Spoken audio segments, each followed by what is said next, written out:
Michael Van Bitt et puis Céline Lapasse. Merci de nous rejoindre tous les deux. Vous les tapotez s'il vous plaît. Le client, merci il est là. Là, ça peut être et voilà. Abonnement, vous êtes la tour de fille.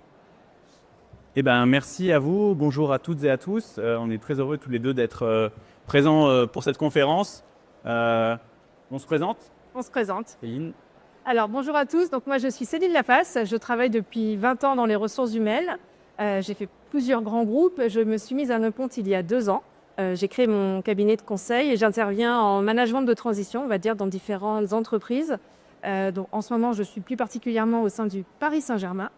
Et j'ai aussi écrit un livre qui est sorti aujourd'hui, qui s'appelle Rebelle RH, où j'aborde plein de sujets, notamment sur la posture RH et sur toutes les problématiques auxquelles on est confronté. Merci. Et donc, Michael Van Bitt. Alors, pareil, c'est pas mal d'années que je travaille dans le secteur des SIRH. Et j'ai une petite particularité, je suis le psychologue du travail de formation. Et j'enseigne aussi dans plusieurs universités, dont la Sorbonne, dans ma fac de psy. De quoi on va vous parler aujourd'hui? 2 parties. Une première partie peut-être assez courte, mais technique un petit peu sur qu'est-ce qui va changer d'un point de vue légal pour les RH. Vous le savez déjà, hein, j'imagine, mais il y a quand même 2 gros chantiers qui arrivent. Et puis derrière, ça va être de partage d'expérience avec Céline, justement, sur ces thématiques, et pour pouvoir vous apporter un retour d'expérience en lien avec ces 2 grosses réformes assez importantes. Sur les aspects légaux, on ne va pas prendre trop de temps parce que c'est assez facile pour vous de trouver de l'information. Vous le savez, la grosse qui nous fait un petit peu peur et dont on va parler très en détail juste après, c'est la transparence salariale. Donc on va tous être plus ou moins touchés selon la taille de l'entreprise, selon un tas de critères. Il y a des choses qui sont importantes à retenir, en particulier vis-à-vis des candidats. Ça ne va pas être trop notre sujet aujourd'hui. Il y a des choses qui sont à rappeler aussi au niveau des collaborateurs, donc un accès à l'information bien évidemment. Et surtout, une notion très importante, et dont on va beaucoup parler derrière, c'est tout ce qui va être explicabilité. Parce qu'en effet, la transparence, c'est bien, et ce qui va être hyper important, c'est de pouvoir expliquer aux collaborateurs pourquoi les différences existent, et d'être équipé des bonnes informations pour pouvoir comparer au plus juste. Donc ça va être vraiment le sujet qu'on va aborder sur la transparence. Et une autre réforme qui est assez importante, et finalement qui tombe assez bien, à la fois tous les deux, cette année, finalement, ça peut avoir du sens, c'est celle sur les parcours professionnels, les entretiens professionnels. Donc sur le timing, il y a des choses qui changent. Mais ce qui est complètement important aussi, c'est que finalement, ce qui compte aussi et ce qu'on doit mettre en avant dans ces nouveaux types d'entretiens, c'est la notion de compétence. Donc en France, la notion de compétence, c'est un peu un serpent de mer. On en parle beaucoup, mais si on prend vraiment le sujet à cœur, ça peut être un élément assez important justement dans le cadre de l'explicabilité de la transparence. Donc si c'est quelque chose qui a du sens, ça peut être vraiment intéressant. Donc là, du coup, l'idée, c'est un peu de travailler sur ces 2 politiques, ces deux questions, ces 2 réformes. Et pour ça, du coup, on va profiter de ton expérience pour aller un petit peu plus loin sur ces thématiques. Alors déjà, la première question, c'est est-ce que tu as rencontré beaucoup de DRH? Alors, dans le cadre de l'écriture de mon livre, j'ai rencontré beaucoup de DRH que j'ai interviewés. J'en ai rencontré beaucoup tout au long de ma carrière. Et c'est vrai que le point commun, c'est que quand on parle de transparence salariale, qu'on sent qu'il y a tout de suite une hésitation et pas mal de craintes sur ce qui va devoir se passer en entreprise. C'est vrai que c'est un sujet, je pense que quand on a tous vu en tant que RH le sujet transparence salariale, forcément c'est un petit peu quelque chose qui nous angoisse, alors que ça pourrait être quelque chose qui, au contraire, est un signe de transparence, de confiance. Donc pourquoi est-ce que c'est un sujet aussi brûlant chez nous, ce sujet de la transparence salariale? Alors là, j'ai une anecdote que je te partage, et c'est vrai. Hein. Je crois que c'était il y a 10 ans, j'ai une amie qui travaillait dans une entreprise en province, sur un site de production. Et c'est assez un truc horrible, c'est que la RH s'est plantée dans l'envoi d'un mail, des fichiers salaires, et elle l'a envoyé à toute la boîte. Ça arrive. Et elle m'a dit, ça s'est passé à midi, à 13h, le parking était vide et tout le monde était parti. Et vraiment, ça a été, bon, je ne sais pas s'il y a eu un licenciement derrière ou pas. Donc ça montre à quel point le sujet est explosif, on va dire. Et je pense que pour tous ceux qui sont RH dans la salle, vous le savez et vous le vivez sûrement dans vos entreprises. Déjà, il y a quelque chose de très culturel hein. En France. Il y a quelque chose de très tabou autour du salaire hein, et de l'argent. Ça, c'est pas nouveau. Et il y a certains pays qui sont beaucoup plus à l'aise que nous là-dessus. En Asie, par exemple. Voilà. tout le monde parle de son salaire très très librement. Deuxièmement, les managers sont très mal à l'aise aussi avec le sujet parce qu'en fait, ils ne sont pas forcément outillés. Ils ne savent pas forcément de quoi ils parlent. Et du coup, souvent, c'est compliqué eux, d'envoyer les bons messages, d'expliquer correctement les choses parce qu'ils n'ont pas été bien préparés en amont.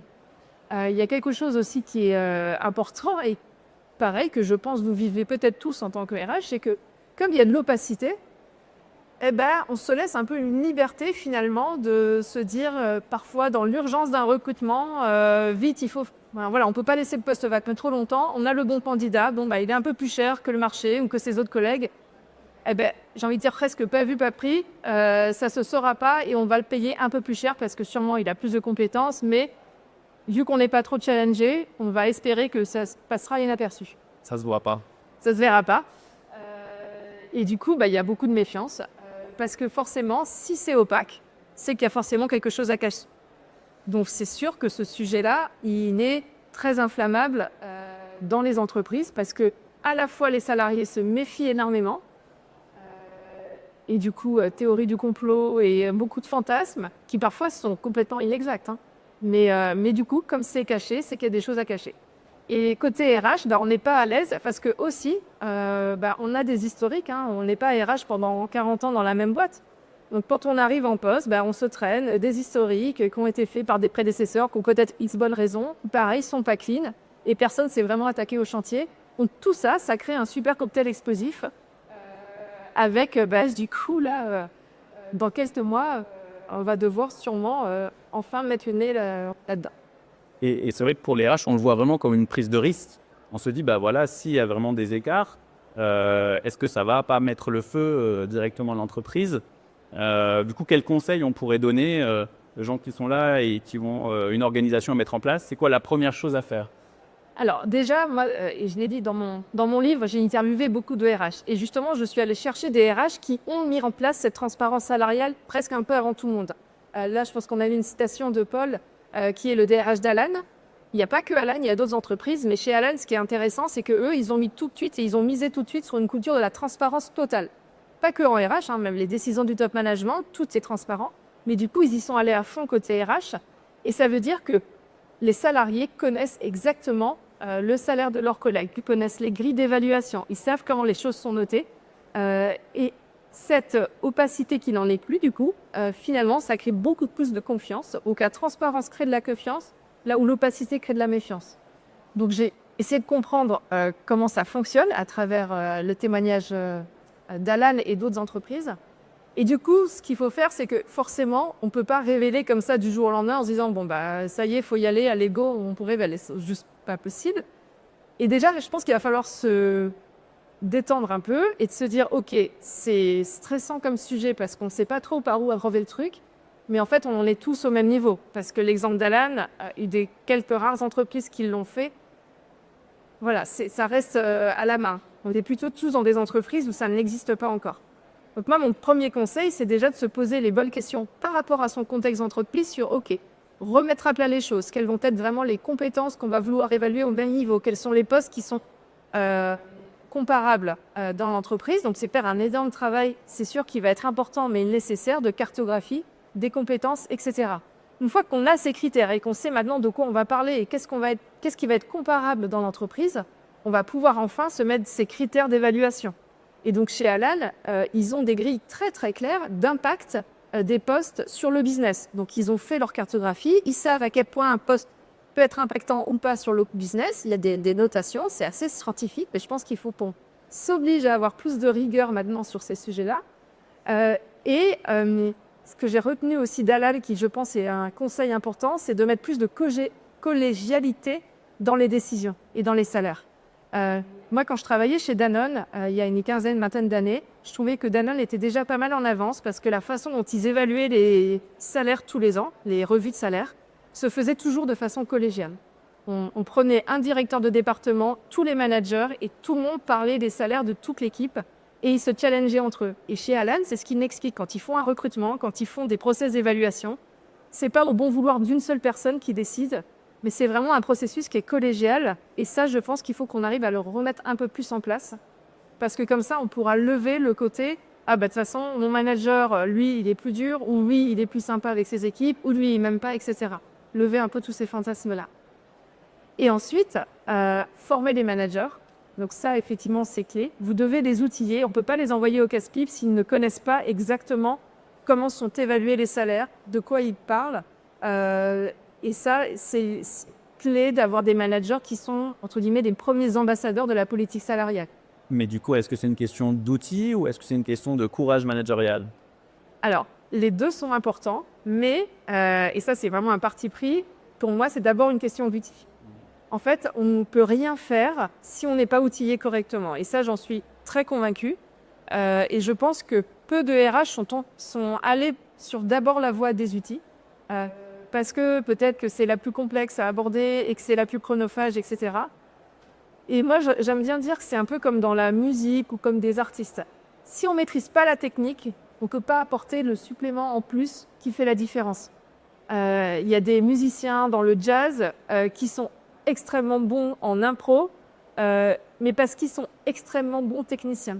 Alors moi, j'aime bien rapporter aussi à Taylor Swift. Je ne sais pas s'il y a des Swifties dans la salle.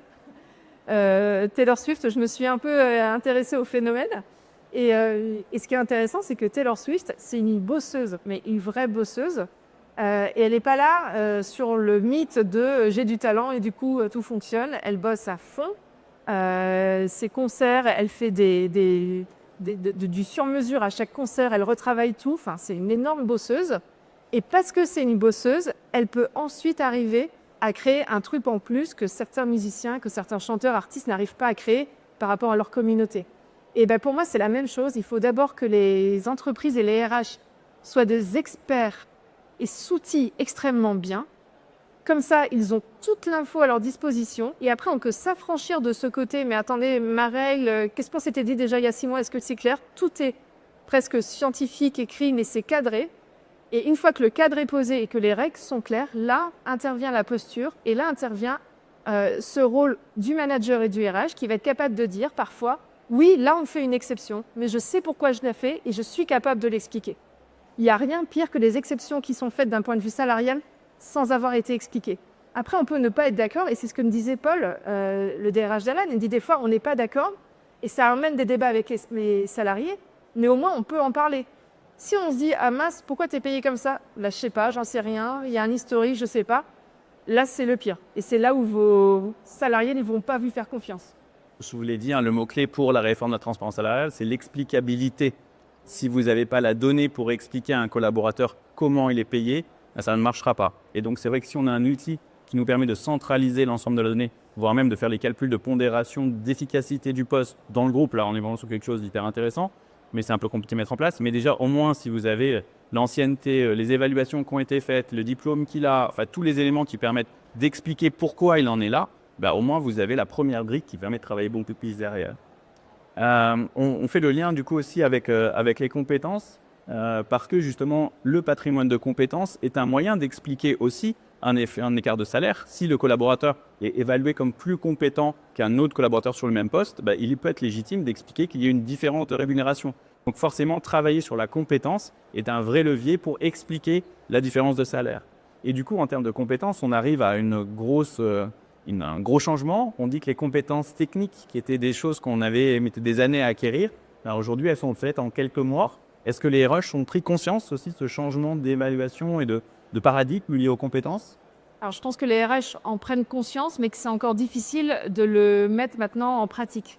On est encore beaucoup sur des plans de formation annuels qu'on définit en général une fois par an, pardon. Et le temps qu'on lance la machine d'inscription, d'identification des formations, il se passe parfois 1 an avant que le salarié soit réellement formé. Et en 1 an, vous voyez la société aujourd'hui, je ne parle même pas de l'IA qui change toutes les 2 semaines, mais voilà, tout a quand même beaucoup évolué. Donc c'est vrai qu'aujourd'hui, ce qui va être plus important, c'est pas tant la compétence technique, mais c'est plutôt la compétence à apprendre et la capacité à évoluer en fait et à s'adapter. Si on a quelqu'un qui est très rigide dans ses apprentissages et qui se dit moi j'ai toujours fait comme ça et qui n'est pas capable de changer, ça va être compliqué. Donc c'est ça qu'il faut arriver à mettre en place dans l'entreprise, montrer aux salariés que oui, les choses évoluent vite et comment on fait pour apprendre en continu. Donc il y a plein de choses qui arrivent et plein d'outils qui arrivent, mais c'est vrai qu'il faut que ça passe forcément par les RH et les managers, d'arriver à mettre cette dynamique dans l'entreprise. On sort des plans de formation figés et on arrive sur vraiment des choses qui vivent un peu au jour le jour et du sur-mesure, beaucoup de sur-mesure. J'allais te poser la question. Du coup, c'est vrai qu'aujourd'hui, la compétence, et on a encore le souvenir parfois d'une personne à l'RH qui gérait dans un coin la GPEC. Est-ce qu'aujourd'hui, ça peut encore fonctionner cette analyse-là? Et tu as déjà un petit peu répondu.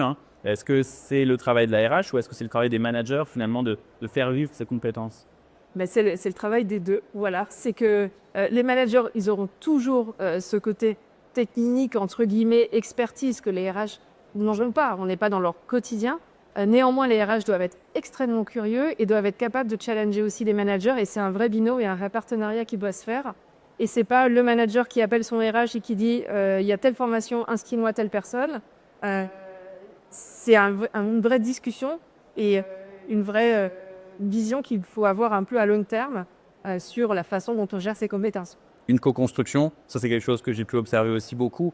Si on veut faire en sorte que les compétences soient un vrai plus pour l'entreprise, ça ne peut pas être seulement la RH qui la pilote, elle est le chef d'orchestre, mais c'est les managers qui au quotidien finalement font vivre les compétences dont ils ont besoin, parce que c'est eux qui savent ce dont ils ont besoin, donc il faut être beaucoup plus réactif, comme tu le disais, pour la montée en compétences. Donc c'est des vrais enjeux aussi pour l'année à venir. Et du coup, si on continue et qu'on parle un petit peu d'IA, parce que forcément on va y arriver assez vite, tu as rencontré un DRH qui va très très loin sur cette partie IA.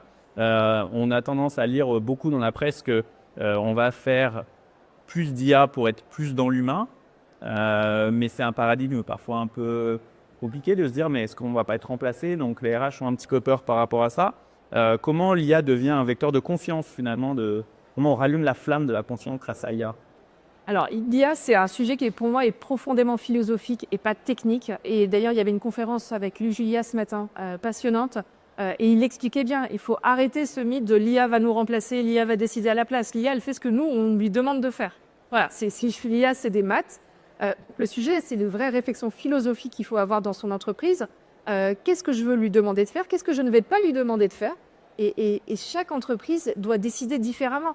Il y a des entreprises pour lesquelles ce sera ultra pertinent de demander à l'IA de faire du tri de CV automatique parce qu'ils en ont beaucoup trop et qu'ils ne peuvent pas. Un humain, de toute façon, ne pourra jamais trier 10 000 CV. Donc peut-être autant donner un peu plus de chance avec une IA qui va le faire automatiquement. Ce sera toujours plus d'opportunités que si on laisse un humain faire. Par contre, il y a d'autres entreprises où ce sera hors de question et ce ne sera pas du tout pertinent de demander à l'IA de le faire. Donc chaque contexte est très différent. Et pour en revenir à Yacine que j'ai interviewé, qui est... moi, je trouve extraordinaire sur la vision qu'il a sur les RH et la façon dont il a abordé le métier avec les outils.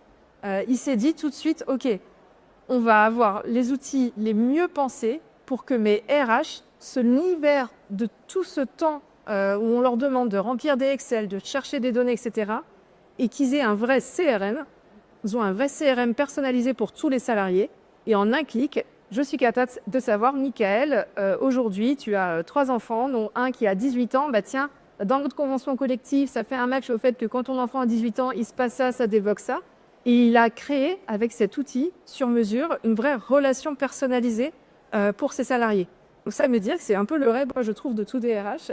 J'allume mon ordinateur, un salarié vient me voir, instantanément, je sais où il en est dans son salaire, et là j'ai une cartographie de tous ces éléments de salaire, et c'est ultra transparent. Je sais dans les conventions collectives ce à quoi il a exactement droit, et je ne suis pas à lui dire « Ah, attends, mais je crois que pour telle convention collective, et je vais prendre ma convention collective, et je vais chercher, je vais appeler la paye ». Donc il a libéré de la charge mentale à tous ces RH, et ça leur permet d'avoir une vraie discussion avec les salariés, et même d'anticiper et d'être proactif. Et moi, c'est ça qui m'a marqué, c'est le jour où les RH appelleront un salarié et lui diront « Tiens, en fait, tu viens de passer tes 10 ans, regarde, tu as le droit à ça maintenant, tu as le droit à ça, tu as le droit à ça. » Alors que ce qui se passe, on va être très honnête, en général, c'est les salariés qui viennent nous voir et qui nous disent « Mais j'ai appris que mon collègue, il avait eu ça, mais je ne comprends pas, moi aussi, j'ai 10 ans d'ancienneté, pourquoi je n'y ai pas le droit ?» Ah, mais tu n'as pas regardé la convention collective. Non, les salariés ne connaissent pas les conventions collectives par cœur, vu que nous, RH, on ne les connaît même pas. Enfin, on va être assez honnête là-dessus. Donc pour moi, ces outils et l'IA, ça va nous permettre d'aller vers, oui, un espèce de CRM personnalisé pour avoir des vraies relations personnalisées avec les salariés leur faire du sur-mesure et de s'affranchir de toutes ces tâches très chronophages qu'on n'arrive pas à bien maîtriser pour pouvoir prendre le temps d'être vraiment sur, il appelle ça, Yeltsin, je crois, la signature relationnelle, la signature RH très humaine. Ok. Et du coup, c'est quelque chose d'intéressant que tu dis aussi. On est de plus en plus aussi dans un marketing RH. Nos collaborateurs sont de plus en plus exigeants aussi la fonction RH. Beaucoup de RH sont au bout du rouleau aussi parce que le métier est très exigeant. Est-ce qu'il y a quelque chose qui va, grâce à l'IA, nous permettre de changer un petit peu ça Comment on traite le marketing RH? Non, c'est important. Ben, c'est là, et c'est ce que je dis dans mon livre, c'est que les RH... Bon, bécon, Il y a un trou? non, ça va, ça. C'est que les RH ont souvent un train de retard, pas parce qu'ils ne sont pas à la page, etc., mais parce que c'est une fonction qui est quand même héritière d'un lourd héritage administratif, qu'il y a les relations sociales qu'il faut intégrer, etc. Donc, il y a beaucoup de choses qui font qu'on a du mal à être tout de suite très réactif par rapport à la société et la façon dont elle évolue très vite. Sauf qu'aujourd'hui, vous êtes, avant d'être des RH, vous êtes des personnes, des salariés, des citoyens, des êtres humains. Et vous voyez bien qu'on est dans une société où maintenant, on a l'habitude d'avoir de l'instantanéité. Quand on cherche une info, on a tout de suite sous la main. Et ça, on n'accepte plus que ce soit la même chose, enfin que ce soit différent en entreprise. On n'accepte plus que quand on a une question, quelqu'un nous réponde, va chercher dans tel document, regarde, c'est sur l'intranet, etc. Non, on veut l'info tout de suite, en temps réel. Donc l'IA, pour le coup, ça va permettre d'avoir, c'était la mode des intranets il y a d'un temps, donc là on va être plutôt sur des chatbots. C'est la même chose, on met les mêmes infos, sauf que c'est une autre façon d'accéder à l'information. Et ça va être aussi outiller mieux les RH pour justement ne pas perdre une main, mais que quand on a quelqu'un au bout du fil, au lieu que cette personne nous dise « Ah attends, je vais chercher, je me renseigne », non, tout de suite, elle peut avoir l'info en instantanéité, de façon instantanée, et nous répondre immédiatement. Et donc offrir un service plus. Et c'est vrai que les salariés attendent ça parce que c'est ce qu'ils vivent à l'extérieur de l'entreprise. Ils accepteront plus le décalage entre l'extérieur et l'intérieur de l'entreprise. Donc, ce n'est pas l'outil qui va rallumer la flamme, mais c'est la façon dont les RH vont utiliser les outils pour passer plus de temps auprès de leurs collaborateurs, justement, pour rallumer la flamme. Il nous reste quelques secondes. Petite promo pour le livre de Céline. Vous pouvez venir nous voir aussi sur notre stand, donc le J30. Ce qu'il faut retenir, c'est qu'on est vraiment une année un peu charnière avec ces deux réformes qu'on peut subir ou qu'on peut vraiment utiliser pour se dire on a quelque chose à faire. La transparence salariale, de toute façon, vous n'aurez pas le choix, il va falloir faire quelque chose. Donc prenez à cœur la réforme sur les entretiens professionnels, sur les parcours professionnels, pour introduire une notion de compétence qui vous permet d'accentuer en plus l'explicabilité qui va être indispensable pour la transparence salariale. Bien évidemment, avec un outil, ça sera beaucoup plus facile de le faire que si vous le faites avec des fichiers Excel ou à la main. Mais en tout cas, c'est vraiment quelque chose sur lequel vous devez travailler. Je ne vais pas vous parler de CPTO, venez nous voir, ça ira plus vite. Pour nos réseaux sociaux, si vous voulez. Un dernier conseil, il nous reste 10 secondes. Déjà, n'ayez pas peur de la transparence salariale parce que c'est une opportunité. Enfin, je le crois vraiment. Alors oui, c'est une montagne à gravir, ça fait peur, mais c'est une vraie belle opportunité d'enfin remettre de la confiance et d'arrêter toutes ces théories du complot autour des salaires et de faire en sorte qu'on va pouvoir avoir des vraies belles discussions avec les salariés et qu'on va arrêter de devoir se justifier sans être à l'aise et remettre de l'humanité dans notre fonction RH. Osez dire les choses, osez dire, écoute, je sais pas, écoute, désolé, il y a eu un historique, mais par contre, voilà, on va changer ça. Et dans mes conseils sur la transparence salariale, quand vous faites votre bilan, il va falloir faire sûrement des rattrapages. Vous allez voir des choses qui sont en décalage. Assumez ces rattrapages et peut-être que vous ne pourrez pas tout rattraper d'un coup, mais ayez l'honnêteté, la transparence de le dire aux salariés. Un discours transparent, sincère, humain est toujours beaucoup plus facile à recevoir de la part d'un salarié qu'un vague discours de désolé, c'est comme ça, désolé, on sépare. Donc c'est une belle opportunité. Il y a du boulot, c'est sûr, mais je suis certaine que quand on se revoit dans 5 ans, on sera tous plutôt contents d'avoir pris ce chantier et que ça amènera plein d'autres belles discussions. On peut les applaudir, Michael et Céline et Basile Rantelco. Debout.